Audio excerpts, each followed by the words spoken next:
Friends, সবাই কেমন আছে? নতুন আরেকটা ভিডিও নিয়ে চলে আসলাম। তো দেখতেই পাচ্ছ কি হতে চলেছে, তো আমাদের সাথে থাকো, দেখতে থাকো। আজকে আমরা রেজিস্ট্রি করতে যাব। তো আমরা বিয়ের আগে রেজিস্ট্রি করিনি, আর বিয়ের পরে রেজিস্ট্রি করছি, তো সেই উদ্দেশ্যে যাচ্ছি। তো বাড়িতে থেকে কেউ যাচ্ছে না, আমি আর আমার বর যাচ্ছি, আর আমার একটা বান্ধবী যাবে, আর আমার দাদা যাবে। তো সবাইকে নিয়ে বেরিয়ে পড়বো একটু পরেই। তো ফার্স্টে আমার বান্ধবীকে আনতে যাবো ওদের বাড়ি, আর দাদা দাঁড়িয়ে আছে বাজারে, তো দুজনকে নিয়ে আসবো, নিয়ে তারপরে বেরোবো। তো আমার বান্ধবীদের বাড়িতে এসে ওকে ডাকছিলাম, তো বান্ধবীর দিদি এসে দেখো কি করে।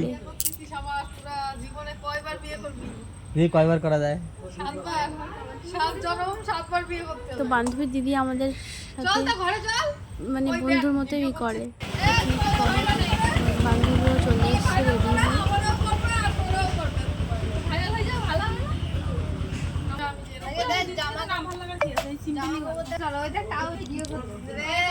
তো ভিডিও করছিল দেখে ওরকম হাসছিল।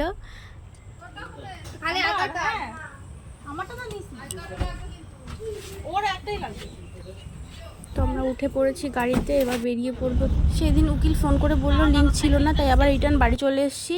তো বাড়ি এসে দেখো আমার বর আমার বান্ধবীকে নিয়ে হাত টেনে টেনে নাচ করছিল। কি শুরু করেছে ওর সাথে, আমাকে পাত্তাই দিচ্ছে না। তো খুব মজা হলো। তোর পরের দিন আমি মা বাবাকে নিয়ে আমরা দুজনে গেছিলাম, ওখান থেকে আমার ননদ গেছিলো।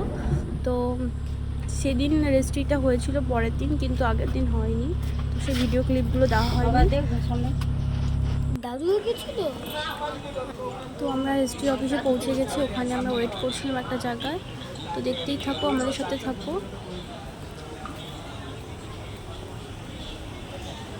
তো এখানে সব ভিড় পড়েছে, এখানে আমরা ওয়েট করছিলাম বসে। কোনো জায়গায় ঠিক বসার জায়গা ছিল না, তো এখানটায় বসার জায়গা পেয়েছি, তো ওখানে বসে ওয়েট করছিলাম। তো আমার ফোন এসেছিলো, ফোনে কথা বলছিলাম। তো আমাদের রেজিস্ট্রিটা করা হয়ে গেছে, তো আমরা বাড়ি ফিরবো। এবার রাস্তায় ফুল বিক্রি হচ্ছিলো, তো ওটা দাদাকে বললাম ফুল কিনে দাও। ভিডিওটা ভালো লাগলে শেয়ার আর লাইক করে দিও প্লিজ।